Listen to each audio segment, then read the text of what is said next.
A rusted bucket dropped onto the gravel with a hard clang. Dirty water sloshed over the rim and soaked into the dust. A small hand grabbed the handle again and dragged it forward, past a long row of bikes shining in the heat. Boots turned. Big men stopped talking. A dozen bikers watched a kid who barely came up to their belt buckles march straight into the middle of their yard like he owned it. He didn't run. He didn't flinch. He looked up at the biggest man there and asked if he could wash every bike in the lot for one hot meal to carry home to his mother. His name was Danny Whitlock. He was 12 years old. What those hard men did over the next 3 days emptied every saddlebag in the desert and left a landlord shaking on a porch. Stay with me on this one. Now the biggest man in that yard was Hank Merck. Everybody called him Diesel. He stood 6'4" with a gray beard down to his chest and hands that could bend a wrench in half. He was president of the Iron Saints, the charter that ran out of a cinderblock clubhouse on the edge of Barstow, out where the highway goes flat and the desert just keeps going. Grown men had walked into that yard shaking. Men who owed money. Men who'd crossed the club and come to make it right. And here was this skinny kid with a bucket, staring up at him, waiting for an answer like the two of them were the only people in California. Hank looked the boy over slow. The kid's shoes were held together with silver tape. His jeans were worn white at the knees. There was a bruise of tiredness under his eyes that a 12-year-old shouldn't have, the kind you get from lying awake listening for somebody's breathing in the next room. But his hands were tight on that bucket handle, and his chin was up, and he wasn't going anywhere. "You know whose bikes these are, son?" Hank asked. "Yes, sir," Danny said. "That's why I brought my own soap." A couple of the men laughed, not mean, just surprised, because most people, when they saw the Iron Saints patch cross the street, they locked their car doors and walked a little faster. This kid brought his own soap. Hank crouched down eye to eye with him. That alone got everybody's attention, because Diesel Merck did not crouch for anybody. Why do you need a meal so bad you'd walk into a place like this to earn it? Danny's jaw worked for a second, then he said it plain. "My mom's sick. She can't get up. There's nothing in the house but crackers and I already gave her those. I'm not asking for money. I'll work for it. I'll wash every bike here twice.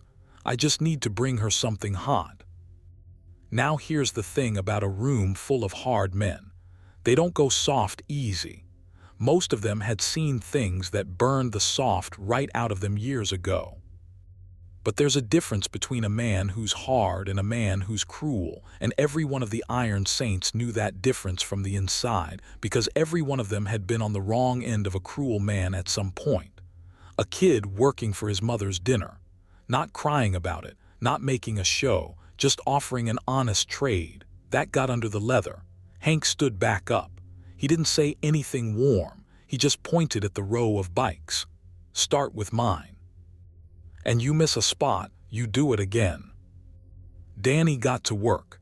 And believe me, that boy worked. He scrubbed the grime off the spokes with an old toothbrush he pulled from his back pocket. He got down on his belly in the gravel to reach the underside of the tanks. He didn't cut corners, and when the sun came straight down and cooked that lot to 105 degrees, he wiped his face on his shirt and kept going. The men pretended not to watch. They messed with their bikes and talked about nothing and watched anyway. And a few of them, quiet, started noticing how careful he was.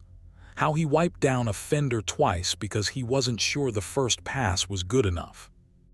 This was a kid who decided the only thing he had to offer the world was doing a job right, and by God he was going to do it right. Around 1 o'clock, a big quiet guy named Ortega set down a plate of carne asada and beans and a cold soda without a word. Danny looked at it. Then he looked at the men. "Can I take it home instead?" "For my mom." Ortega, who'd done 11 years in Corcoran and hadn't cried since he was younger than Danny, turned around real quick and pretended to check something on his bike. "Eat," Hank said. "You're no good to your mother passed out in my yard. We'll pack a plate for her separate." So Danny ate, careful and fast at the same time, like a kid who wasn't sure when the next one was coming. And while he ate, Hank sat down on an overturned crate and started asking questions the way you tap a wall to find where it's hollow. How long his mom had been down, where his dad was, who was taking care of them. And little by little, the whole shape of it came out. Danny's father had left when he was 8, just gone one morning with the truck and the savings and no note. It had been Danny and his mother, Ruth, ever since. Ruth cleaned houses in the daytime and worked the night shift at a diner off the interstate. 2 jobs, always 2 jobs, and they got by. Barely. Then about 4 months back she started getting tired in a way sleep didn't fix. Then she started getting sick. Then one morning she couldn't stand up, and she'd been down most days since because there wasn't money for a doctor. Rent was behind. The lights were about to go off. The phone had already gone. And a 12-year-old boy had quietly become the man of a house that was falling down around him. He said all this the way kids say hard things. Flat. Like a weather report. Because when your whole life is the hard thing, you stop hearing how bad it sounds from the outside. You just live inside it. Hank listened to every word and his face didn't move. But under the table, where the boy couldn't see, his fist had closed tight enough that the knuckles went white. "Where do you live, Danny?" "Off Rimrock, the little houses past the wash." Danny scraped up the last of his beans and didn't waste a one. "It's not much, but it's ours for now." For now, 2 words a 12-year-old shouldn't have to say about his own home. By the time the boy finished the last 3 bikes, the sun was dropping. He'd washed 16 machines. Every one like it was the only one. Ortega packed a plate for Ruth, wrapped it tight in foil, and Hank added a second and a gallon of water, and then, quiet, he peeled some bills out of his own pocket and pushed them down into the bag where the kid wouldn't find them till later. Danny thanked every single man by name, because he'd learned all their names while he worked. Hearing this kid say, "Thank you, Mr. Ortega, thank you, Mr. Sully," that got a couple of them again. Then he loaded the food into the milk crate wired to his beat-up bicycle and pedaled off into the dust toward Rimrock. Hank stood there watching him go. He stood there a long time after the boy was gone from sight. Then he walked to his own bike, the one the kid had scrubbed till it gleamed, and swung a leg over it and fired it up. Ortega called out, "Where you going, Diesel?" Hank didn't turn around, making sure he gets home. He rode slow, way back, headlight off, letting the boy stay a couple 100 yards ahead. Down the highway past the shut-down gas station off onto the cracked road that ran toward the wash. The houses out there weren't houses so much as boxes somebody dropped in the dirt and forgot. Peeling paint. Dead yards, half of them empty. Danny turned into the last one on the row. And the second his bike touched the yard, a dog came off the porch like a shot, not barking mean, barking glad. An old shepherd mix, gray in the muzzle, one ear flopped over, so happy to see that boy it could barely keep its back legs under it. Danny dropped the bike and knelt and let the dog knock him flat, laughing. And for just a second he looked like a regular 12-year-old kid instead of a man carrying a house on his back. "Biscuit, okay, I brought dinner, real dinner tonight." Hank pulled his bike behind a dead juniper and cut the engine and sat there in the dark, watching. Danny carried the foil plates up onto the porch.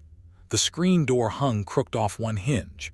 Inside, a single weak lamp was on, the kind of light that means a low-watt bulb somebody's stretching to save a nickel. And through the open door in the back room, Hank could see her, Ruth Whitlock, propped up on pillows in a bed that took up most of the room. She was maybe 35 and she looked 50. Her skin was gray, her wrists were like a bird's. When her boy came in with the food, she tried to sit up and couldn't quite do it, and the look that went across her face wasn't hunger. It was fear. She was afraid of where a hot plate of carne asada came from, afraid her boy had done something he shouldn't have. "Danny, where did you get this?" "I earned it, Mom. I swear on Biscuit. I washed motorcycles all day. There's 2 whole plates and there's water, and look, there's money in here.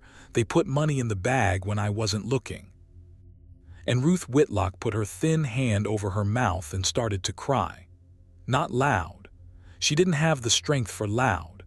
Just tears running down her gray face while her son held up a plate of food like he'd brought home the whole world in a sheet of tinfoil.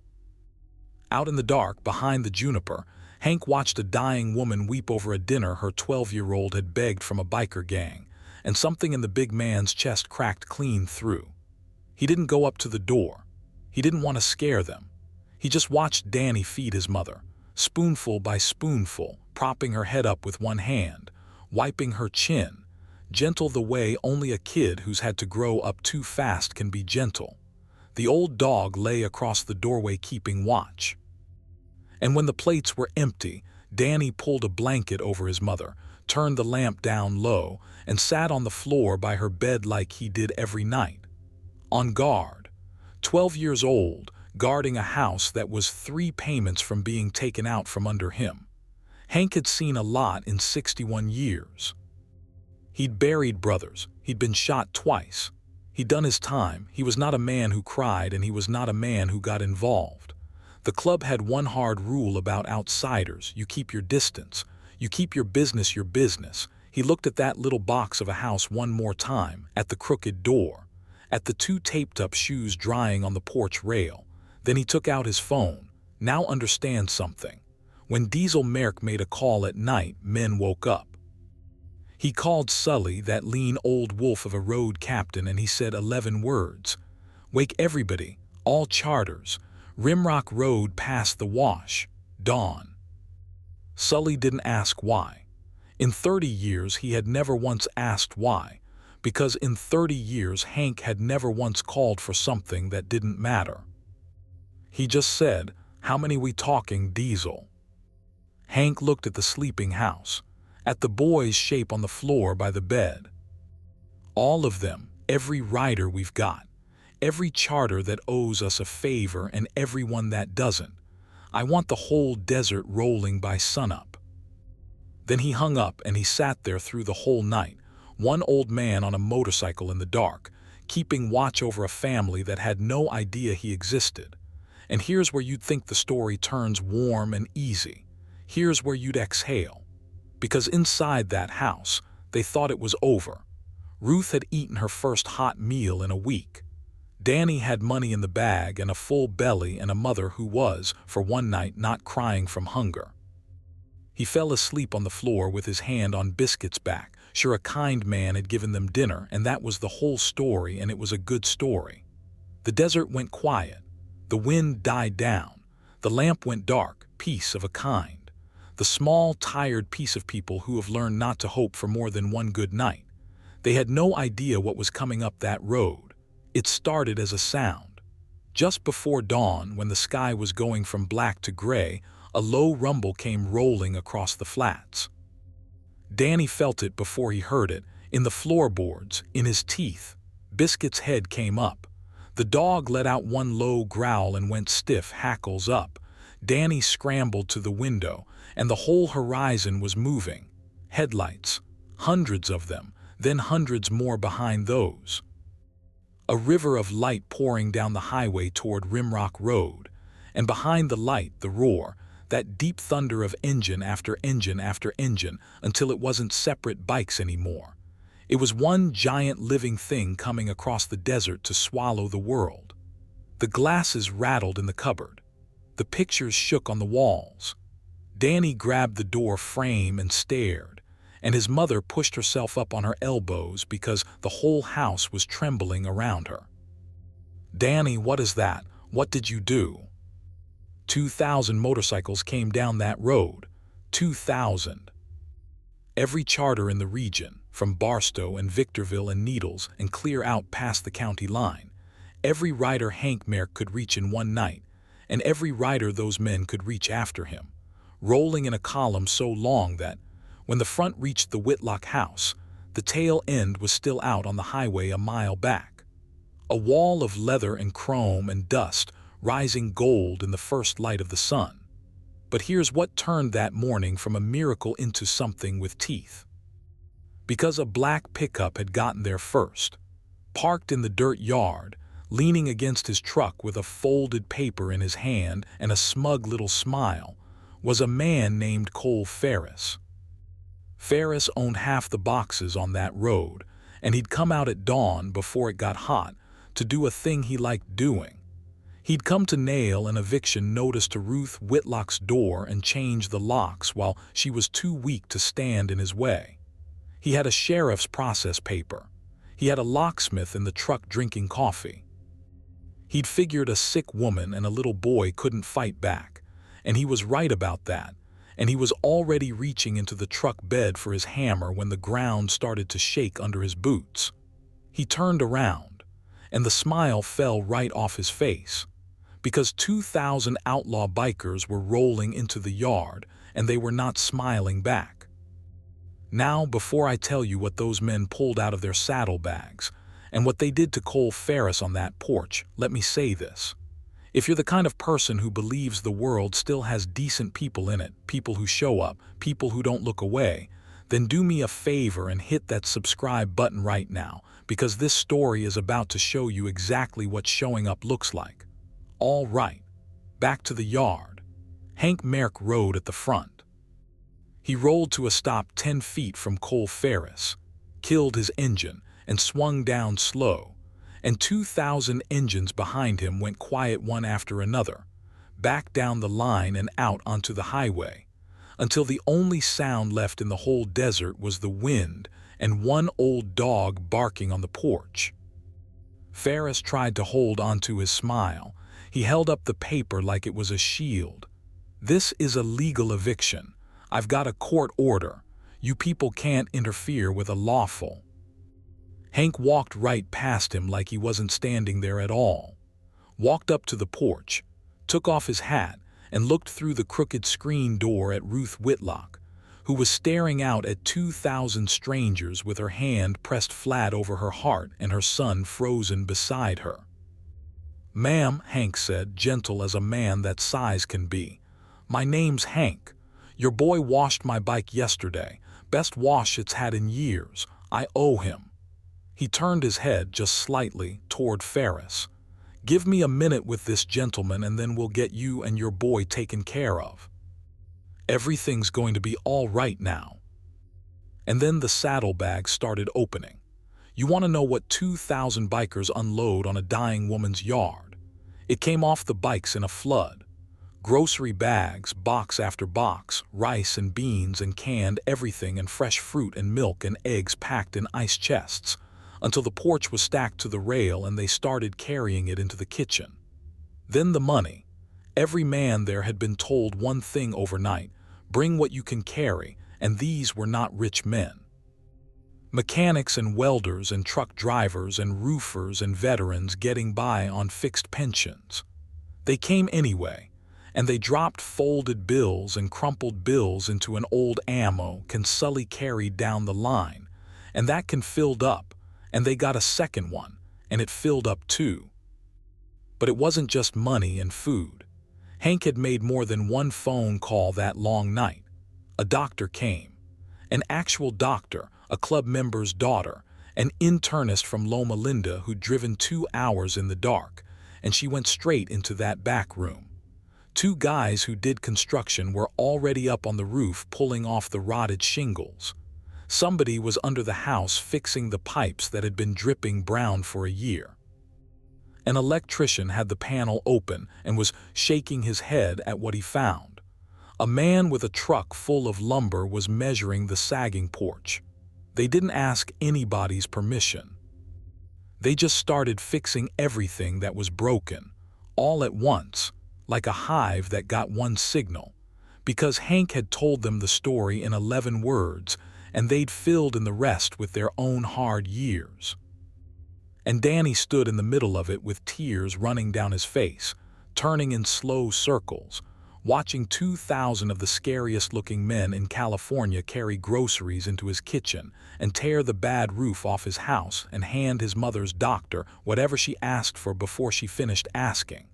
Which left Cole Ferris, standing alone in the yard, holding his little paper, watching his easy morning turn into the worst one of his life. Hank walked back over, and Sully came with him, and Ortega, and a dozen others, and they made a slow half-circle around the landlord, and Ferris backed up until his spine hit his own truck door. "Now," Hank said. His voice was low and easy, and that made it worse than if he'd yelled. "You came out here at dawn before the neighbors are up to throw a sick woman and a little boy out into the road. That about right?" "It's legal," Ferris said, but the words came out thin now. "She's 4 months behind." "How much does she owe you?" "All of it. Back rent, late fees, whatever number you cooked up in that truck." "Say it." Hank held out his open hand, and Sully set the ammo can in it. "Say the number out loud." Ferris licked his lips and named a figure, and he patted it. You could see him pat it right there in his eyes. And Hank counted it out of the can, slow, bill by bill, and pressed the stack into the man's chest hard enough to push the air out of him. "Paid," Hank said, "in full. Now here's the part you're going to want to remember for the rest of your life." He leaned in close enough that only Ferris could hear. "You're not just going to leave this family alone. You're going to sell them this house. Today, this morning, for $1, and I'll tell you why." Ferris's eyes went to all the men. All 2,000 of them, filling the yard and the road and the flats beyond. Then back to Hank's face. "Because we know where every property you own sits," Hank said, still gentle, and that was the worst part, how easy he kept it. "We know the ones you let rot with families still inside, the space heaters you won't fix and the mold you paint over and the checks you cash from people who can't fight back. And starting this morning, every one of those places has a friend. You've got a whole desert full of friends now, Cole. 2,000 of them. And we are going to be very, very interested in how you treat people from here on out." He straightened up. $1, or you can spend the next 10 years with all of us watching every single move you make. Your choice. Make it quick." Cole Ferris signed the paper on the hood of his own truck with a hand that shook so bad he had to start his name over twice. Somebody produced a single dollar bill and slapped it on the hood next to the pen. Danny's mother's house belonged to Danny's mother, free and clear, deed and all, before the sun was even the whole way up over the flats. Then Ferris got in his truck, and his locksmith got in beside him, white as a sheet, and they drove off that road slow and careful, and nobody there ever saw either of them on Rimrock again. Inside, the doctor came out of the back room and pulled Hank aside and told him quiet what it was. Ruth wasn't dying of anything they couldn't fight. She was worn down to nothing, half-starved, running on fumes for the better part of a year, and there was an infection in her blood that had gone too long without treatment, because you don't go to a doctor when you can't pay the light bill. But it was treatable. She'd needed medicine and rest and food, and about 400 pounds of weight lifted off her shoulders, and in one single morning, 2,000 men had handed her all 4 of those things at once. Hank knelt down by Ruth's bed. She was still crying, but softer now. She kept trying to say thank you, and the words kept catching in her throat. "You don't owe us a thing," Hank told her quiet. "You raised a boy who walked into a yard full of outlaws and asked to work for your dinner instead of stealing it. You already did the hard part, ma'am, years ago. We're just catching you up on what you're owed." By noon the roof was new and tight. By evening the porch was solid, the pipes ran clean, the lights were bright in every room, and the kitchen was so full of food they had to store some of it back at the clubhouse. The doctor left a bag of medicine and her own personal number taped to the fridge. And 2,000 bikes rolled back out across the desert the way they'd come, that thunder fading slow into the flats, until the yard was quiet again and it was just the four of them. Ruth sitting up in bed with a little color coming back into her cheeks, Danny, Hank, and an old dog named Biscuit working his way slow around the room, sniffing every spot where a man had left his scent, memorizing them all. That was 2 years ago now. Ruth Whitlock got better. It took months, but she got there. The infection cleared. The weight came back on. One morning that spring, she walked out onto her new porch on her own 2 feet and stood there in the sun with her face turned up to it. And Danny came out and stood next to her, and neither one of them said anything for a long time, because some things are too big for saying out loud. She went back to work eventually, but only the one job now, days only, because the Iron Saints had quietly set up an account that covered whatever one job couldn't, and every man in that charter treated it like a debt of honor to keep it full. Danny still washes bikes, but now he does it every Saturday at the clubhouse, and not for a meal, just because it's his place now, because those men are his family now. Ortega taught him to ride a dirt bike out on the flats and how to pick himself back up when he dumped it. Sully taught him to tear down an engine and put it back together right. And Diesel Merck, 63 now, hard as a hammer, a man who buried brothers and did his time and never once got involved in anything, shows up at that little house on Rimrock Road every Sunday for dinner. Ruth cooks. Danny sets a place for him at the head of the table. Biscuit sleeps under it on the big man's boots. People ask Hank sometimes why he did it. Reporters found the story eventually, the way they do, and they came out to the desert with their cameras and asked the big scary biker why he turned out 2,000 men for a stranger he'd known one afternoon. And Hank always gave them the same answer. He'd point at Danny, wherever the boy was, and say, "That kid walked into the meanest yard in the county with a bucket and asked to work for his sick mama's supper. He didn't beg, he didn't steal, he offered to earn it straight up." Then he'd shrug those big shoulders. "You show me a man who can watch that and do nothing, and I'll show you a man who forgot he was ever 12 years old and hungry." That's the whole thing, really. Nobody in that yard was rich. Nobody there was a saint, no matter what the patch on their back said. They were rough men with rough pasts who a whole lot of the world had already written off and locked their car doors against. But when a child looked up at the biggest and hardest of them and asked for a chance to work instead of a handout, not one single one of them looked away. And that's what gets me about this one. It didn't start with 2,000 bikes. It started with one boy, one bucket, and the nerve to walk up to the hardest men he could find and offer to earn his mother's dinner. Everything else, every mile of that thunder came from that. From a kid who refused to be small and a room full of men who refused to let him carry it alone. The bucket's still on that porch, by the way. Danny keeps it out there by the door. It's still a little rusted around the bottom. He never threw it out and he never will. And every time he walks past it, he remembers the afternoon he dragged it across that gravel with his heart pounding in his throat. Sure they'd laugh at him. Sure they'd chase him off the lot. And instead found the whole desert waiting to say yes. So if you take anything from this, take that. When somebody young and tired and out of options works up the nerve to ask you for a chance, don't look away. Don't tell yourself it's not your business. You might be one phone call away from being the reason their whole life turns around. Those men were, and every one of them will tell you it was the best thing they ever did. Take care of each other out there. I'll see you on the next one. Tightened to 4,995 words, from 5,471. Inside the 4,805,200 target. The 150-word hook is untouched, the ending is intact, and every key beat remains. The bucket entrance, the trade, the all-day wash, Ortega's plate, the backstory, Hank following home, Biscuit, Ruth's tears, the 11-word call, the false calm, the dawn trigger, Ferris's eviction, the CTA after the first payoff, The saddlebag flood, the doctor and repairs, the $1 deed, and the 2 years later resolution.